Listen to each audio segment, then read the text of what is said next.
Olá a todos e bem-vindos a mais um podcast Trivium, onde dois jovens falam sobre a sua procura por aquilo que é bom, belo e verdadeiro. O meu nome é Vasco e comigo está o Bernardo. Grande Vasco, hoje temos aqui um tema que é da atualidade, acho eu. Não tenho dúvidas nenhumas, pá. Vamos falar sobre o Covid. Mais atualidade não podia haver.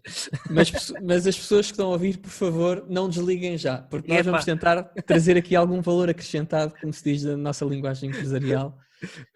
Não vai ser mais um comentário económico, nem mais um comentário político, nem certamente um comentário epidemiológico. Exatamente. Não vamos falar da curva nem do Planalto. Fiquem absolutamente à vontade. Vamos fazer uma coisa que eu acho que em Portugal ainda não se fez. Há muitos bons exemplos e depois este episódio vai dar certamente mais do que... vai ter mais do que uma parte, certamente. Sim. E há vários exemplos nos Estados Unidos e por esse mundo fora de boas reflexões sobre este tema, mas em Portugal, não sei se há alguma reflexão assim de cariz mais, vá lá, moral e teológico e filosófico, se quiserem. Nós obviamente não somos filósofos, portanto não vai ter uma grande elevação filosófica, mas nós queremos trazer aqui a discussão para outra vertente, uma vertente que acho que não é tão comum nós lermos nos jornais, nem nos outros podcasts que nós possamos ouvir.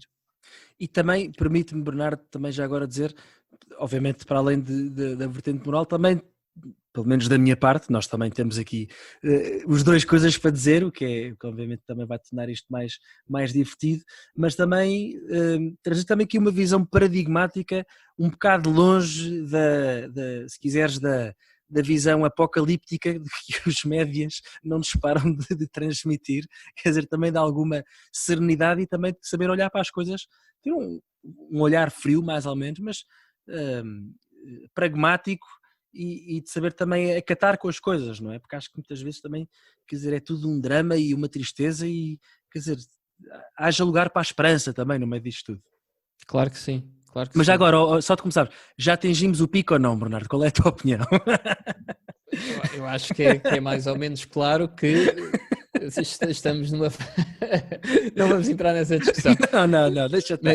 E além disso, isto aqui não está a ser gravado em direto, não é? Portanto, quando isto sair, eu não sei se nós já estamos no segundo pico ou no terceiro pico, ou em que fase é que nós vamos estar na altura em que estivermos a falar. Mas isso vai ser essa foi outra preocupação que nós tivemos, dizer aqui também aos nossos ouvintes, que foi preparar um episódio com reflexões que façam sentido, qualquer que seja o estágio da curva. Intemporal, exatamente. Ou seja, antes seria interessante refletir sobre isto antes da pandemia, mas acho que são lições também que se podem tirar e que continuam a ser úteis pós-pandemia. Ontem, portanto, hoje e mesmo amanhã. continuar a ouvir. Exatamente. Pegando aqui o José Cid, não é? É José Cid, ontem. É José Cid, fez-me lembrar agora o episódio do Proc Rock, não sei se te lembras. Bom, que não vais lembrar. Olha, Vasco, tínhamos pensado então começar por partilhar um bocadinho aquilo que tem sido, começar assim num registro mais pessoal, sem entrar em grandes reflexões metafísicas, partilhar também para os nossos ouvintes nos conhecerem se calhar um bocadinho melhor aquilo que tem sido o nosso dia-a-dia em confinamento com esta pandemia. Se quiseres começar. Sim, e também pegando na tua introdução, na nossa introdução, também referir aqui os dois aspectos que marcam este confinamento, não é? Um aspecto, se quiseres, mais prático do dia-a-dia, não é? Porque obviamente há implicações práticas do estar fechado em casa, mas também uma parte, enfim, mais espiritual, moral e até intelectual, não é? Do confinamento. Começando pela fase prática, Bernardo, uma coisa também, pronto, tem piada, não sei se tu sabes, eu sei que tu sabes, mas a minha casa, da minha mulher e do meu filho está em obras, não é? Portanto, nós há alguns meses que estamos a viver fora, estamos a viver em casa da minha sogra, para todos os que estiverem a dizer agora, ei, coitado, não digam isso, porque tem sido ótimo. graças a Deus, tenho muita sorte de poder viver aqui a minha sogra, mas pronto, neste momento... nem dirias outra coisa nem diria num outra podcast, coisa, não é? Podcast, algo público, exatamente. Mesmo que isso não fosse verdade. Exatamente. Mas Coisa. neste momento vivo com mais 6 pessoas, não é? Portanto, mais 6 pessoas, não, peço desculpa, mais 7 pessoas. Já começa mal. Ui, corta, a sogra já não vai gostar. Não, desculpa, eu mais 6, exatamente, eu mais 6. Desculpa lá, isto não, Bernardo, pá, é o quê? Muitos meses fora de casa é o que dá. Eu mais 6 pessoas. Portanto, o que é que isto faz? Portanto, estar confinados em casa, numa casa com 6 pessoas, em que somos 7, não é? Temos que ajudar mais, pronto, temos que nos ajudar uns aos outros, não é? Eu, por exemplo, Claro que sim. neste confinamento, pá, é o que é, tornei-me no homem da cozinha, pá, passei a cozinhar mais e pronto, obviamente a minha sogra normalmente é quem cozinhava mais, mas eu ocupei ali um bocadinho o lugar da cozinha também para ajudar, portanto foi assim logo um impacto prático no meu dia-a-dia, foi que Incrível. passei a cozinhar mais, eu lá, até tenho jeito, portanto, modéstia à parte. Modéstia à parte, okay. Mas um benefício do confinamento tem sido os dotes de culinária. Mas enfim, agora que é uma coisa que eu gosto muito, como sabes, aqui em casa também sou eu que tenho esse valor da culinária. É verdade, pá. E gosto, e tem continuado. Para mim não mudou. O dia em que possas ir à minha casa e eu te posso agora expor os meus dotes, pá. Mas fica combinado. Fora brincadeiras, não é brincadeira nenhuma, mas... Brincadeira para ti, para mim é um assunto sério. É verdade, tens razão. Mas uma coisa que eu tenho... O bom de estarmos, portanto, neste caso, avó, filhos, genro e neto, né, como o nosso filho também está cá em casa, é a importância da família intergeracional que emergiu neste tempo de confinamento, não é? E é muito engraçado. Eu nem me apercebi disto, apercebi-me quando li um artigo no jornal The Atlantic, de um tipo chamado David Brooks. O artigo chama-se The Nuclear Family Was a Mistake. Portanto, a família nuclear foi um erro. Portanto, quando li o título pensei, pronto, percebi que sabia que tinha a ver com o Covid-19 e com o confinamento, e eu pensei, pronto, já é um tipo de esquerda, pá, que vem dizer que a família pai, mãe, filho é má e não sei o quê, não sei, enfim. Mas é engraçado que o que ele veio dizer é que o facto de termos abandonado o modelo antigo em que na casa havia pessoas de mais do que 2 gerações, não é? E que antigamente havia um maior sentido da dependência e apoio, da interdependência geracional, se ter perdido isso, os efeitos verificam-se agora, em que há avós que estão abandonados, em que há, enfim, uma série de idosos que estão longe dos filhos, que estão longe dos netos, quer dizer, e ele diz que, ou seja, o termos apostado na família nuclear foi um erro. Eu achei isto, não sei se concorda 100%, mas achei isto provocador. E, curiosamente, eu fiz precisamente a experiência do ainda bem que é estarmos numa casa onde há uma avó, onde há filhos, onde há um casal e onde há um neto, percebes? Uma ideia muito interessante que extraio aqui deste... Acho que é engraçado, mas tu leste esse artigo no The Atlantic, era o que estavas a dizer? Eu acho que ele saiu também no Expresso. Era isso que eu te ia dizer, nós temos aqui Expresso, nós costumamos comprar, e por acaso, sim, normalmente a revista é mais a minha mulher que costuma ler. Eu dedico-me ao Expresso de Economia e ao outro Expresso e já me ocupa a semana toda. A semana toda, pois. Mas a Beatriz, que é a minha mulher, leu a revista. E nessa revista, que foi na edição de 10 de Abril, sim, já foi para aí há 3 semanas, desde o momento que estamos aqui a gravar, trazia efetivamente e até puxava, era a capa da revista E. Era precisamente essa. Era isso. A Cris leu, achou muito interessante e recomendou-me para ler também. Então pronto, ali. Mas estava a reconhecer aqui. Já são 2 pessoas. Estava a reconhecer pela tua descrição. Mais ou menos a descrição que a Beatriz também me fez. É muito interessante. E de facto, eu acho que é um drama da civilização ocidental, que é este individualismo exacerbado, que também se vê ao nível da família, não é? Ou seja, os netos deixam de estar com os avós, os filhos com os pais, e pronto, e depois chegamos a esta altura de confinamento e vêm-se os efeitos. Atenção, eu digo isto, vêm-se os efeitos e vê-se outra coisa curiosa que é... Sim. E desculpa estar-te Não, faz mal, diz. interromper. não só se veem os efeitos, como um dos efeitos é que não sabem estar, não se sabe estar, não só por essa questão É verdade. moral, se tu quiseres, de se ter desvalorizado a família, mas também com o advento das novas tecnologias, nós não sabemos estar uns com os outros, não sabemos ter uma conversa tranquila uns com os outros, ficamos nervosos, temos de estar sempre agarrados ao WhatsApp, ou ao Instagram, ou ao Facebook. Facebook já ninguém usa, acho que deve ser o único por aqui. Quando eu falo de Facebook aos meus amigos, eu digo, Facebook, ainda estás nisso. Mas, é engraçado, enfim, e os TikToks, não é? Agora também se fala dos TikToks, os miúdos. Olha, essa eu nem sabia. Para mim é uma coisa terrível. Não fazia a mesma ideia. Olha, é a nova moda agora entre os... Penso que é entre os miúdos, não quero estar aqui também a... Epá, não sabia. Mentira. Mas nota-se muito isso. É uma manifestação... Tem efeitos que as pessoas agora, depende de como aproveitaram aqui o período de quarentena, sim, podem ter ou não melhorado um bocadinho e ter aproveitado para conhecer um bocadinho melhor os seus pais e os pais dos filhos. E por outro lado, é muito preocupante o facto das pessoas não saberem estar umas com as outras. Mas não tenhas dúvida, Bernardo, por exemplo, num dia de semana normal, na casa onde estou agora, quer dizer, enfim, trabalhamos, temos bandas, quer dizer, estudamos, ou seja, toda a gente tem uma vida muito agitada e de facto nem todas as noites da semana conseguimos estar todos sentados à mesa. Uma das coisas boas deste confinamento é que praticamente todas as noites da semana sentamos os 7 à mesa, não é? E falamos uns com os outros e discutimos obviamente o planalto e o pico e não sei o quê, não é? mas tem sido muito bom porque... Palavras proibidas para este Exatamente, peço desculpa. Mas temos olhado literalmente nas caras uns dos outros para conversar, isso tem sido muito bom. Bonito.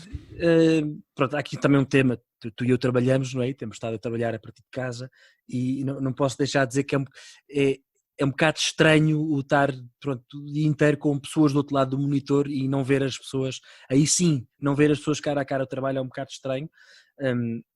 Enfim, uma nota muito rápida em relação ao teletrabalho. Acho que se revelou como sendo não digo um sucesso, mas uma via possível, porque há muitas empresas que não estão muito para aí viradas, mas acho que é uma via possível, obviamente que aqui teve que ser o tudo à grande, não é? 5 dias por semana, 8 horas por dia ou mais teletrabalho. 8 horas por dia. Mas 8 horas por dia, era só para não chocar ninguém. Mas acho que vejo que daqui em diante, claramente, um dia, 2 por semana, parece-me que é execuível porque funciona. E há empresas que já o fazem. E há empresas que já o fazem, exatamente. Nós cá em Portugal somos conservadores, mas nem sempre no bom sentido da palavra. Exatamente. E de facto acho que ainda é uma coisa que está pouco enraizada. Eu ia dizer implementada, mas implementada é uma palavra que não existe. Uma coisa que está pouco enraizada cá em Portugal, mas que acho que é cada vez mais comum em outras partes do mundo. Mas sabes que eu acho que é também como é que se diz, um pau de 2 gumes. Completamente. Ou seja, há o reverso da medalha, que é, se por um lado é uma coisa boa porque dá uma certa flexibilidade e permite estar em casa com a família, desde logo. Por outro lado, eu também sinto que acabamos por trabalhar muito mais quando estamos em teletrabalho, até porque não existe aquela barreira psicológica, se quiser chamar assim, que é o sítio de trabalho, é o sítio onde se trabalha, e a casa é o sítio onde se está em casa, não é? Se bem que isto não se aplica a todas as pessoas, mas ou seja, e até aquele intervalo que nós temos do tempo que demoramos de transporte de casa até ao trabalho. O intervalo de almoço também é tipicamente maior no trabalho do que em casa. Tu trabalhas mais em casa. Acabas por trabalhar muito mais. Sim. Mas eu faço uma clara distinção entre o modelo 5 dias por semana teletrabalho e um modelo de 1 a 2 dias no máximo de teletrabalho, que acho que é completamente diferente. Claro. Ou seja, a perspectiva de eu estou hoje em casa, mas amanhã entro no escritório e posso tratar de algum tema que tenha estado no escritório, quer dizer, permite se calhar gerir melhor o teu dia em casa, percebes? Claro que sim. Mas pronto, mas Bernardo, antes de eu também falar aqui da parte mais espiritual e moral e intelectual do meu confinamento, já agora também diz-me tu como é que tem sido do ponto de vista prático o teu confinamento, teu e de Beatriz, não é? Pronto, no meu caso não tive a sorte, se calhar, de estar no confinamento com tanta gente. Estamos só os três, a Beatriz, eu e o nosso bebé, que a Beatriz está grávida, para quem não sabe. Portanto, tem sido um confinamento na prática a dois, porque o bebé ainda não dá muitos sinais de si, ou melhor, dá, mas não, não fala nem faz barulho. É para o bem e para o mal, não é? Exatamente. Mas tem corrido bem, e nós temos tido a facilidade que eu acho que muita gente não tem, e falo de experiência própria de vários amigos que eu tenho, de sentirem que o tempo demora muito a passar, terem dificuldade, e depois nós um bocadinho mais à frente ainda neste podcast já vamos falar um bocadinho disso, mas dizer que nós não tivemos tanto esse problema que as pessoas sentem de estarem aborrecidas, pronto, porque temos tido os dois bastante trabalho, a vários níveis, trabalho a nível profissional, apesar de tudo ainda temos conseguido ter algum trabalho, e fora do trabalho profissional, eu em particular eu tenho tido alguns projetos, a Beatriz tem os dela também, mas eu tenho tido alguns projetos, tenho aqui desde logo o podcast, também me tenho dedicado um bocadinho a isto. Na política também estive a acabar agora recentemente uma moção, a parte económica de uma moção que nós estamos a preparar lá na JP, que é a juventude a que eu pertenço. Boa. E também no Senado, que não sei se as pessoas conhecem, mas devemos ter um episódio em que possamos falar sobre isso. E que também me tem dado algum trabalho, que eu também estou na organização. E, portanto, eu tenho conseguido, a Beatriz e eu temos conseguido manter mais ou menos ocupados, que é algo que ajuda a passar com alguma normalidade e estarem um com o outro também, não é? Que também é bom. Sim. Estarem um com o outro. Mas isso aí já se parte do princípio que é o normal, não é? E, portanto, o normal tentamos manter. É verdade, não, mas ouve lá, ou seja, desculpa interromper-te, mas eu não disse há bocado, mas uma das grandes mais-valias deste tempo de confinamento foi eu poder estar mais tempo com a minha mulher, como a fala, e com o meu filho Vasco, quer dizer, e às vezes fica assim meio dá-me assim uma coisinha má quando, nunca ouvi diretamente, mas quando ouço dizer que ouviu dizer de pessoas que estão fartas de estar em casa com os maridos e com as mulheres e com os filhos, acho isso escandaloso. Pá, é escandaloso, das melhores coisas. E acho que dá que pensar. Mesmo, e das coisas que eu dou mais graças a Deus neste confinamento foi poder estar todos os dias 24 sobre 24 com a minha mulher e com o meu filho. Então, tem sido exatamente. Ótimo. Pá, ótimo. É uma maravilha.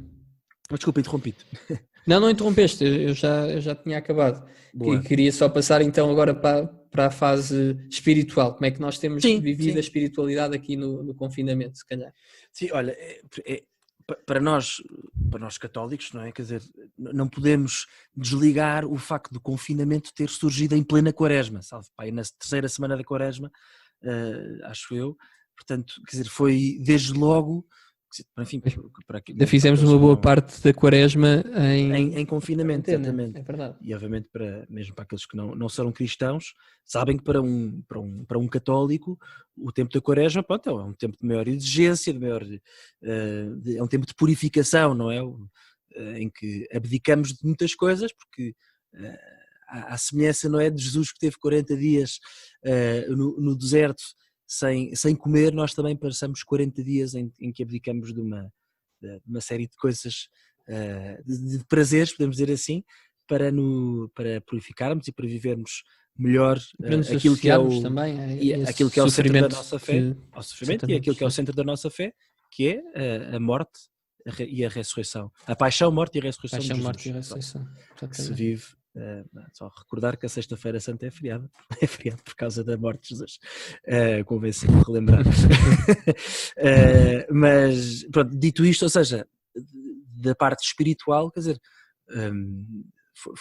associámos logo em família o confinamento à vivência da quaresma. Foi engraçado porque, acabando a quaresma, havia uma parte inconsciente que achava que ia acabar o confinamento, mas só que não, o confinamento continuou, mas mesmo assim foi um desafio engraçado. Pois foi, por acaso, quando começou o confinamento, uma das primeiras coisas que eu pensei foi pá, isto daqui até à Páscoa está resolvido. Exatamente, mas não.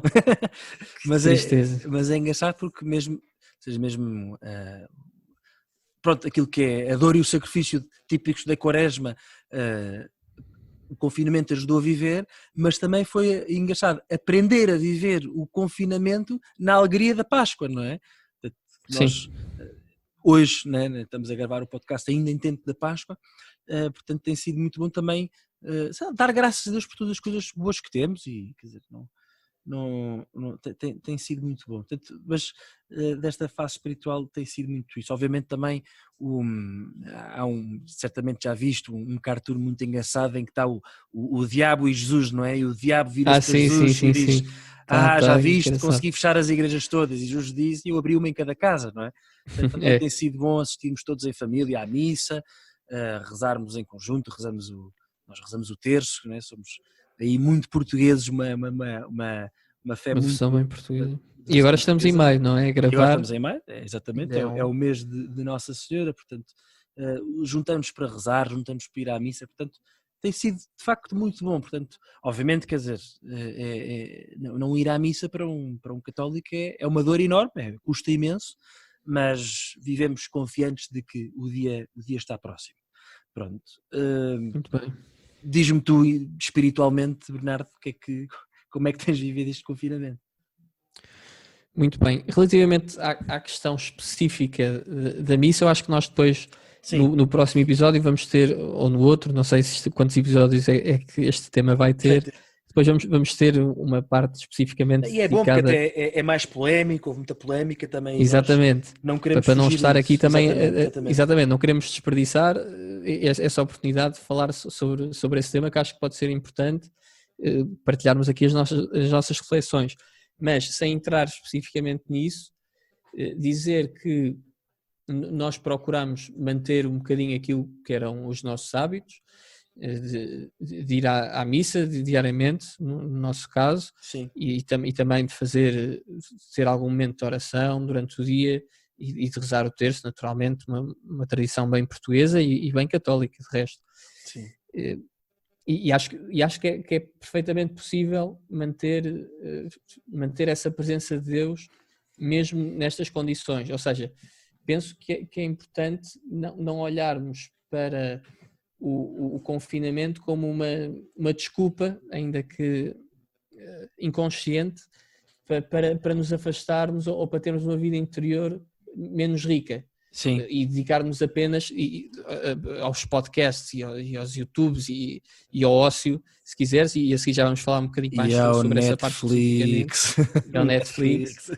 Já vamos falar disso mais daqui a bocadinho com mais detalhe, mas acho que é importante num contexto como este, não estou a dizer só neste, mas num contexto como este, que é o contexto das férias, por exemplo, não é? Muita gente acaba que até tem uma vida espiritual, uma vida de interioridade grande, chega às férias e descamba, perdendo não é? as rotinas pois. Do dia a dia, acaba por descambar um bocadinho, não é? Depois com efeitos bastante práticos até naquilo que é a sua vida moral.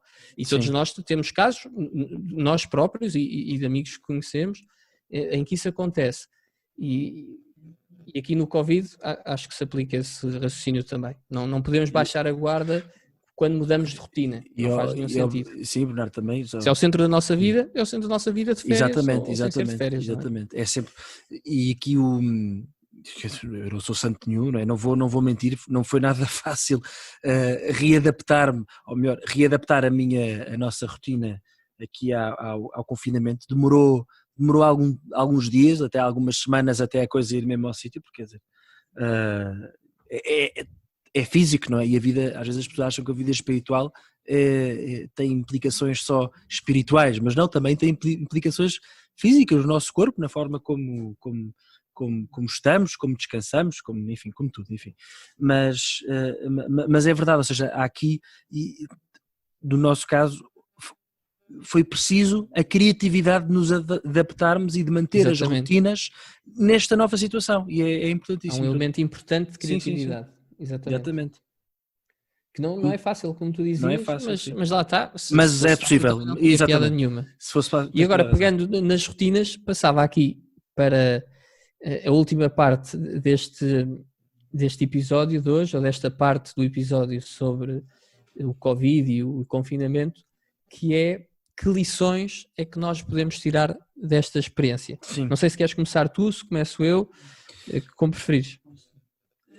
Eu quero começar. Tenho aqui duas coisas grandes para dizer. A primeira tem a ver também com ou seja, aproveitar este tempo em que temos mais tempo. Parece-me que estou a repetir, mas enfim, por acaso, eu peço desculpa, eu não acho que tenhamos tido mais tempo, pelo menos eu no meu caso, não é? E com quer dizer, lá está, eu estou numa casa, como disse, com 7 pessoas, há sempre coisas para fazer, limpar o quarto, lavar a roupa, secar a roupa, engomar a roupa, cozinhar, o que seja, dar a comida ao miúdo, deitar ao miúdo, há sempre coisas para fazer. Portanto, no meu caso não houve mais tempo, mas foi preciso, como já acabámos de falar, manter as rotinas, não é? E uma das coisas que teve para mim clara desde o princípio, e que é uma lição que eu continuo a tentar assimilar, que é: não podemos dar ao luxo de chegar ao fim deste fase de confinamento e sermos os mesmos que éramos no princípio, não é? Ou seja, não podemos dar ao luxo daqui a, sei lá, 3, 4, 5 meses, 10 anos, olhar para trás e olhar para o confinamento do Covid como uma espécie de parênteses da nossa vida, uma coisa muito chata e que aconteceu e pronto. Não, acho que temos que sair daqui melhores mesmo, não é? E eu aqui quero, porque tu e eu temos imenso gosto pela leitura, não é? Portanto, se eu chegar ao fim deste confinamento e não tiver lido mais, não me tiver formado intelectualmente, não tiver lido um bom romance, epá, então eu arrisco-me a ter, isto arrisca a ter sido um período perdido da minha vida, não é?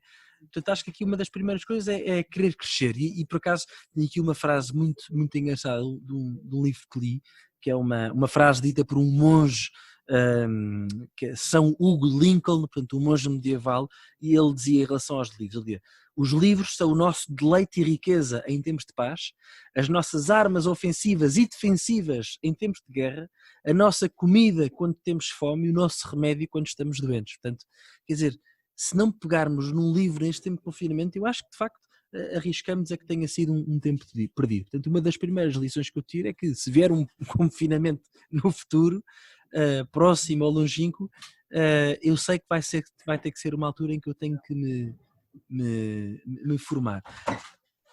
A segunda lição que eu quero tirar é que de facto, Bernardo, somos muito pequenos e muito fracos, não é? Quer dizer, há aquele livro famoso daquele Yuval, não sei o quê, ele é israelita, ele tem o WhatsApp, exatamente, Harari. O Harari. Harari. Isso aí também era capaz de dar um episódio. Eu confesso, nunca sei de que é que tratam. Sei de que é que tratam, nunca li, mas ele tem, pronto, é o Homo Sapiens. Eu também não li, nem sei se é uma boa leitura. Pois isso fica para outro episódio. Haverá partes, enfim, engraçadas, mas no seu geral não sei se é grande leitura. Mas é um best-seller, pronto, como é um best-seller, pois, por isso mesmo temos que saber do que é que se trata. Mas ele tem o Homo Deus, e daquilo que percebo, o Homo Deus previa no fundo um futuro radiante da raça humana, mediante a técnica, não é? Mediante a técnica, quer dizer, e eis-nos aqui, não é? Em que um vírus microscópico parou o mundo, não é? Parou o mundo. É. E quer dizer, e acho que se nós não sairmos daqui sem percebermos o quão pequenos e o quão necessitados somos, vulneráveis, não é? E vulneráveis, exatamente. E aqui atenção, porque eu tenho que fazer aqui um desabafo. Irrita-me intensamente todo este humanismo cor-de-rosa que se forma aqui à volta do Covid. Não consigo mais com as músicas dos anúncios da televisão, aquelas músicas ultra sentimentais, o estamos juntos e não sei o quê, de todas as marcas e mais algumas. O moralismo dos pivôs de telejornal, que se tornaram os paizinhos de Portugal. Bernardo, completamente. Mas é que não, este tipo de humanismozito que não tem... que se torna um moralismo perigoso, quer dizer, porque nós saímos de casa e, quer dizer, vai estar tudo a olhar se eu lavo as mãos, se eu não lavo as mãos, se eu dou um aperto de mão, se eu não dou um aperto de mão, quer dizer, isto tudo irrita-me imenso, porque isto não leva as pessoas a perceberem o quão necessitadas estamos enquanto seres humanos, ser criados que somos, do nosso Criador, não é? Do nosso Criador, quer dizer, e de pormos toda a nossa confiança nele, quer dizer, não quero estar aqui armado em prosélito, não é? Em proselitista, desculpa. Agora é prosélito ou proselitista? Epá. É prosélito, eu diria que é. Prosélito Às tantas dá as duas coisas. Calhar, Acho que dá as duas formas. Pois, mas percebes o que eu estou a dizer? Ou seja, se não saímos daqui, pá, crentes e não crentes, atenção, mas a fazer uma meditação bem mais profunda do que nos ficarmos Isso. no estamos juntos e lavem as mãos, quer dizer, se isto é aquilo que retiramos, é muito, muito pouco. Portanto, acho que uma das lições é, quer dizer, temos mesmo que colocar a necessidade do eterno como hipótese, e, enfim, o eterno, e colocar a necessidade do bom e do belo e do verdadeiro, que no fundo, quer dizer, é aquilo que nos tem sustentado no confinamento, não é? Quer dizer, aquilo que é bom, que é belo e que é verdadeiro, aquilo que é eternamente bom, belo e verdadeiro, aquilo que são as coisas que permanecem, são as coisas que também em tempo de confinamento permanecem. Portanto, se não desviamos o nosso olhar para essas coisas, não é desviarmos, não orientamos o olhar para essas coisas, seja na leitura, na música, nas pessoas, nas relações de amizade. Uma das coisas que o que eu mais quero é dar um abraço aos meus amigos, aos meus pais, que não vejo, meus pais moram fora de Portugal, não vejo meus pais há mais de 2 meses, quer dizer, enfim, já me estou aqui a alongar, mas... E atenção, ambos reconhecemos naturalmente que de toda a situação que está a acontecer, nós os dois, felizmente, somos uns privilegiados, não é? É verdade. A gente está a passar muito pior que nós. É verdade. E a outra lição importante também podemos tirar daqui, se é da necessidade do eterno, porque senão, no limite, isto aqui é tudo ridículo, não faz sentido nenhum. Não faz sentido. E o Sartre tinha razão, e os existencialistas têm razão, mais vale é suicidar-nos todos, porque de facto vivemos para morrer, não é? É preciso fazer esta reflexão. Por outro lado, há uma reflexão, que é uma reflexão que nos leva a levar a uma grande humildade, que eu acho que é uma virtude, é das virtudes mais importantes, sem dúvida, mas é uma virtude que eu acho que falta muito à sociedade contemporânea, porque achamos, um bocadinho também na linha que tu estavas a falar do Harari, daquele escritor israelita. Sim. Vivemos num mundo que gosta de se, não sei se esta palavra existe em português, mas de autocontemplar, não é? Gostamos de olhar para nós e ver como nós somos bons, como a técnica que nós conseguimos desenvolver é extraordinária, sim, como fomos capazes de criar estes computadores e os microchips e ir à lua, e o homem de facto é extraordinário, e é, não é mentira nenhuma que o homem é extraordinário, e não é mentira nenhuma que o avanço da técnica é uma coisa muito boa, mas ter a noção que continuamos a ser grãos de areia, ou menos do que grãos de areia, no conjunto do universo e no conjunto da criação, e que somos muito pequeninos e que somos muito frágeis e muito vulneráveis, e por muito que avance a técnica vamos sempre continuar a ser, porque estamos agora em pleno século XXI, no auge da técnica e da ciência, a sofrer do mesmo mal que sofriam os nossos antepassados. Exatamente. Na Idade Média, por exemplo. As pandemias nós sabemos que não é um fenómeno novo. E noutras alturas, quer dizer, há 100 anos que a gripe espanhola também dizimou centenas de milhares de pessoas, não é? Quer dizer, é verdade que hoje temos outras condições para enfrentar o problema. Continuamos a sofrer o problema, não é? Exatamente. E continuaremos sempre a sofrer. Isso um dia se conseguir erradicar, e não parece que se consiga, mas mesmo que hipoteticamente se consiga erradicar os vírus para sempre, as pandemias, vai de certeza absoluta aparecer outro problema qualquer que nos vai dizimar se nós não tivermos cuidado e se continuarmos a viver sem humildade. É muito importante aqui utilizar esta experiência, pelo menos do meu ponto de vista, para desenvolver esta virtude da humildade, que me parece tão fundamental. Estou 100% de acordo contigo, Bernardo, 100%. E já agora só uma coisa, não era só o Sartre que falava da questão do suicídio, pá, mas a personagem Kirillov, era o Sartre, não é? Tu disseste Sartre?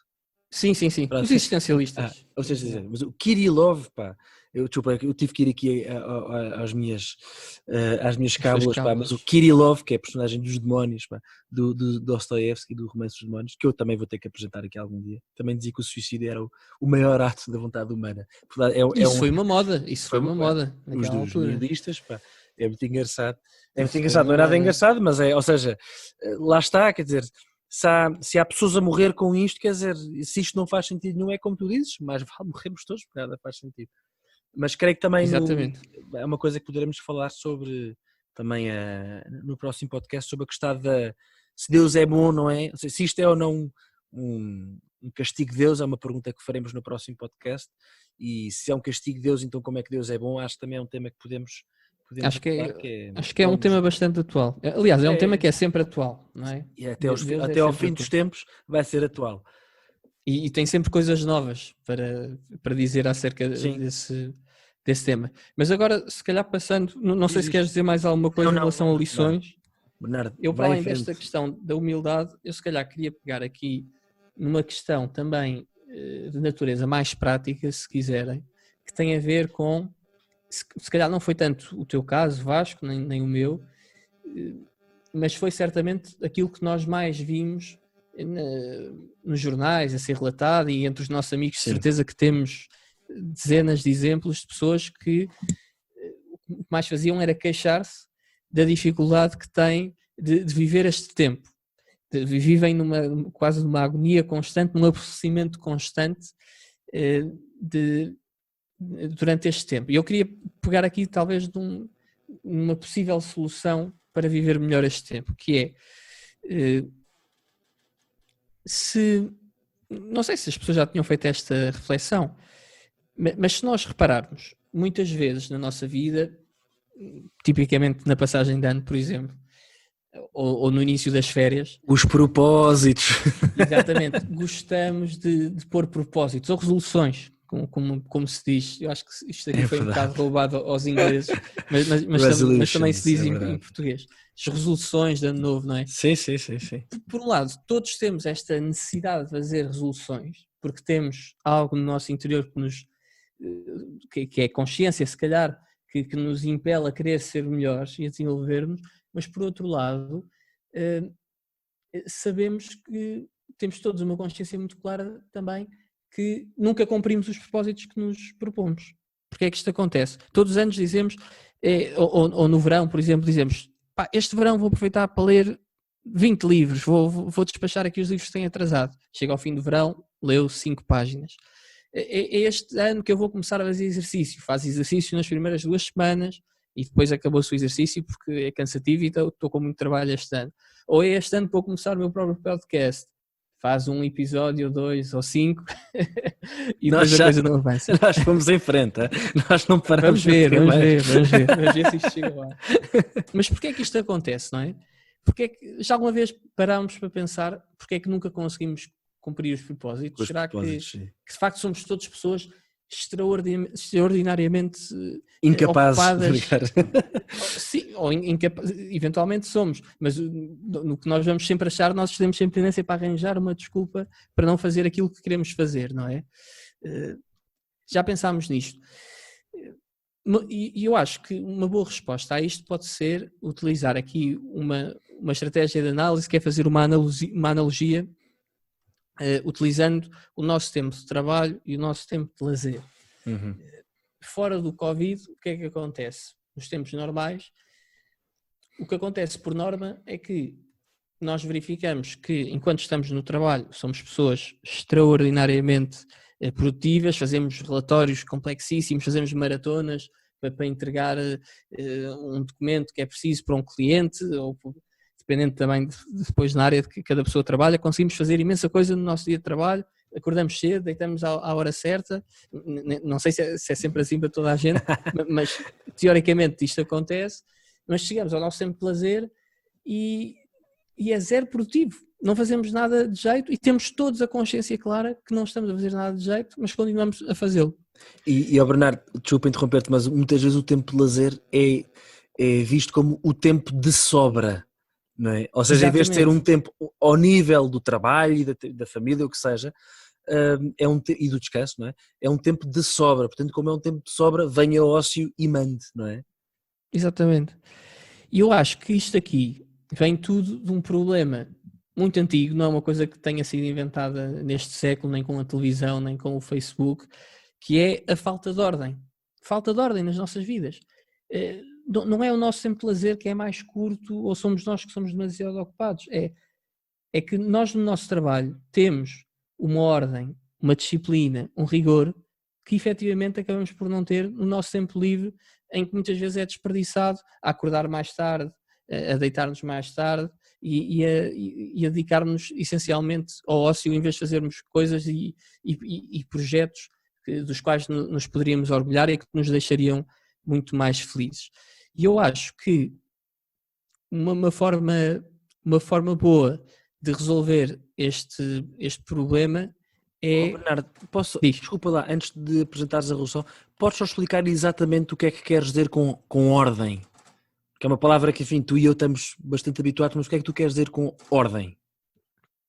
Ou seja, a solução eu acho que vai ajudar a vais compreender a explicar. um bocadinho Ótimo. o que é a ordem, mas Boa. Com ordem quer dizer, no fundo, para simplificar, dar um sentido ou ter uma razão para fazer tudo aquilo que eu faço, ok? No trabalho, eu acordo às 7 para estar no trabalho às 8 e estou no trabalho das 8 às 7, imagina, às 7 da noite, porque tenho de entregar outputs. E quando estou no trabalho, estou só a trabalhar, não estou a fazer outras coisas. Se estou no trabalho e estou a desperdiçar tempo de trabalho, sei lá, no Facebook ou no Instagram ou o que for, está a haver aí uma falta de ordem. Não estou a fazer aquilo que devia fazer durante esse período.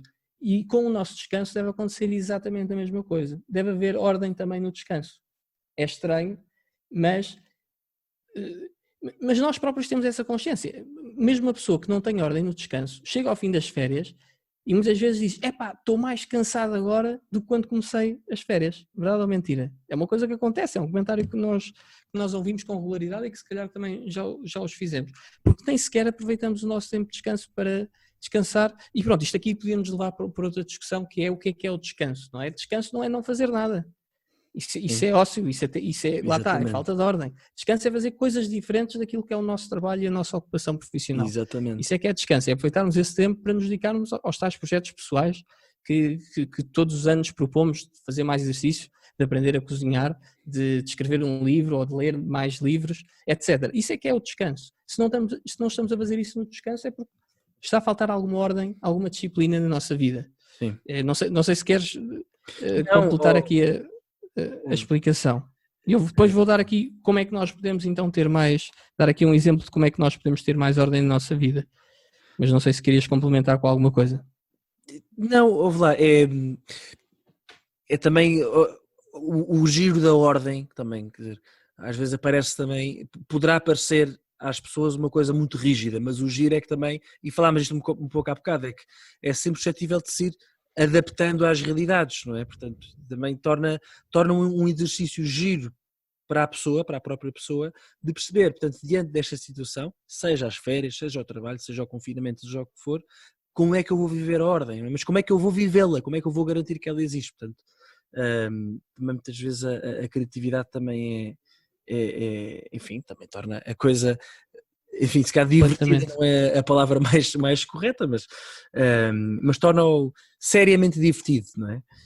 Mas pronto, enfim, é só esta nota, Bernardo, muito menos interessante. Exatamente. Agora, agora, se favor.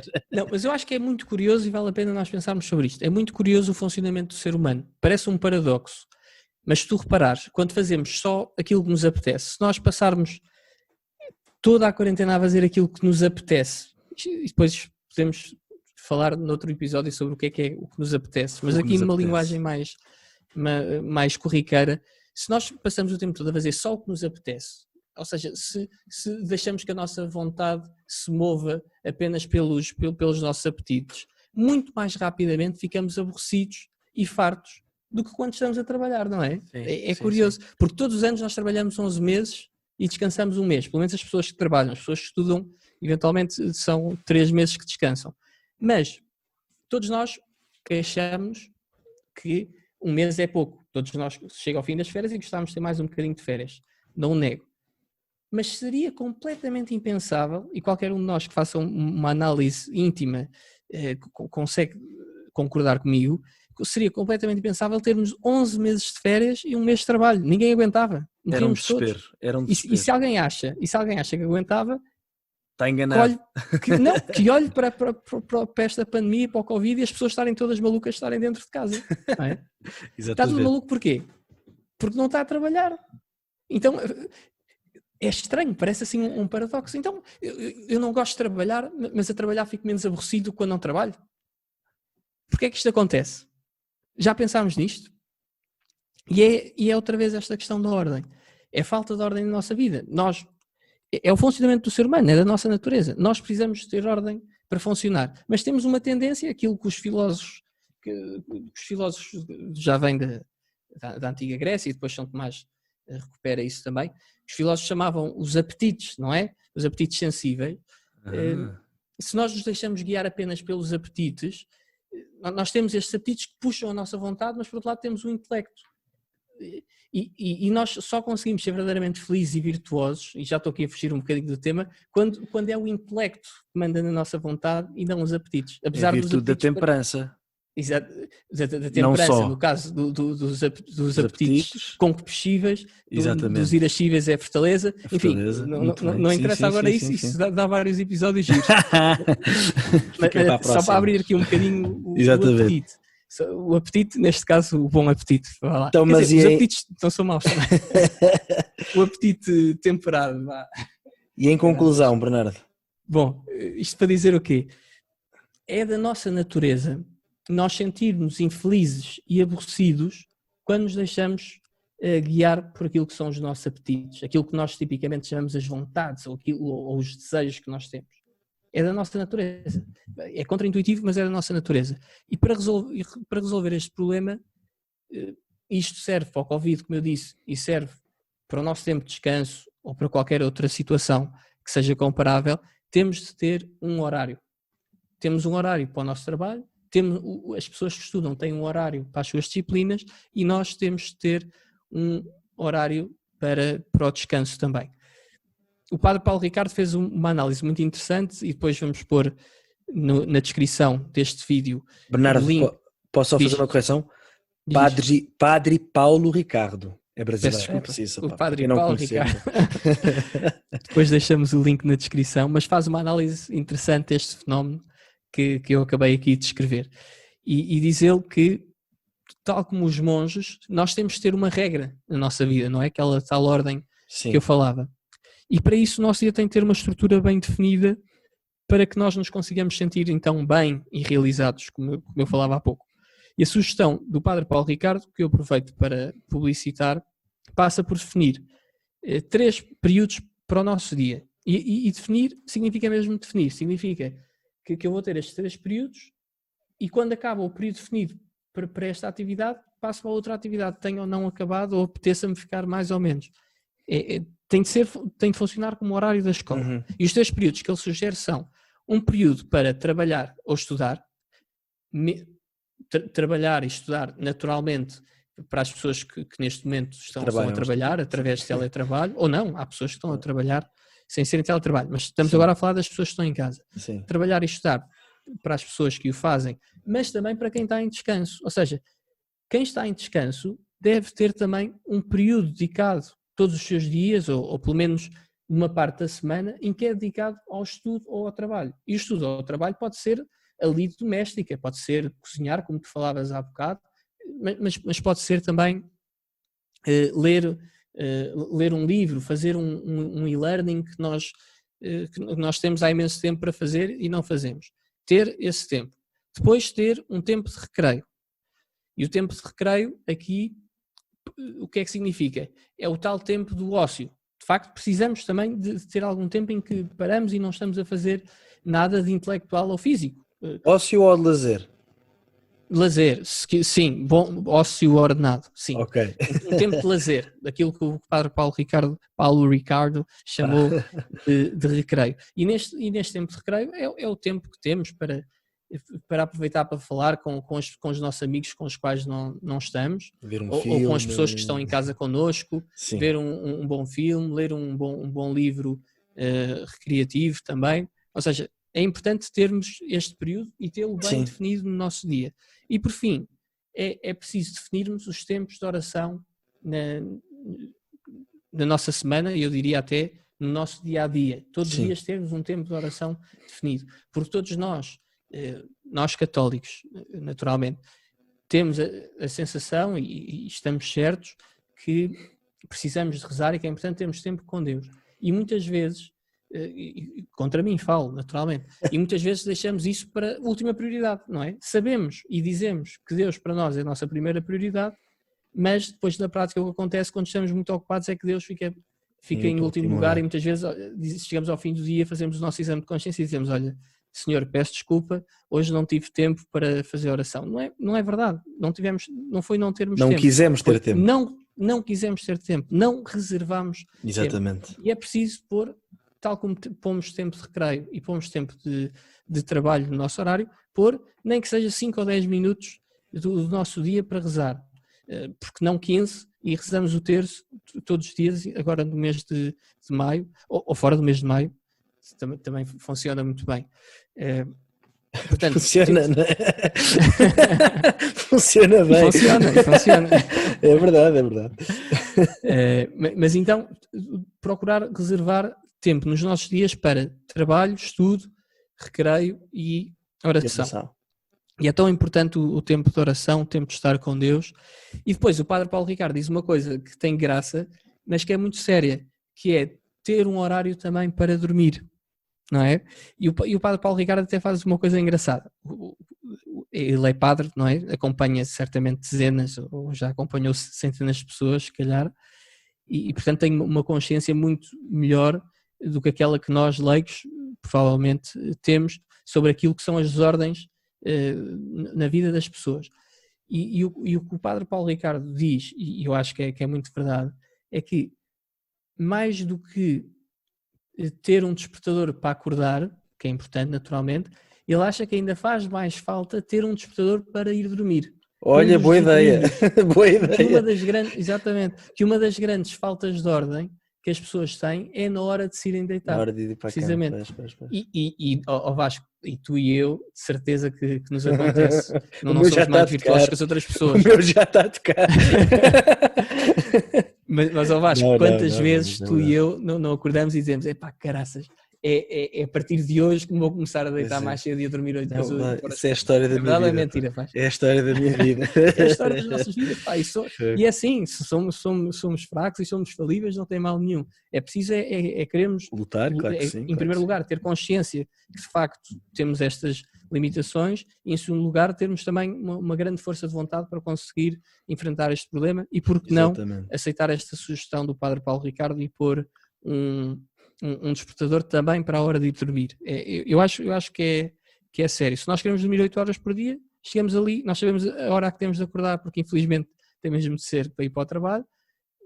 É uma conta aritmética simples, é só subtrair 8 ou 7, a hora que nós quisermos, e pomos ali o horário diário, não custa nada. Maravilha. E o que eu queria dizer, só para concluir, é que é garantido que se tivermos um horário que não precisa naturalmente ser demasiado rígido, mas tem de ser delimitado. Temos de ter slots de tempo diários reservados para todas estas coisas. Se nós conseguirmos ter então este horário, vamos conseguir finalmente começar a fazer todas aquelas coisas que nós há anos que andamos a adiar e que queremos fazer.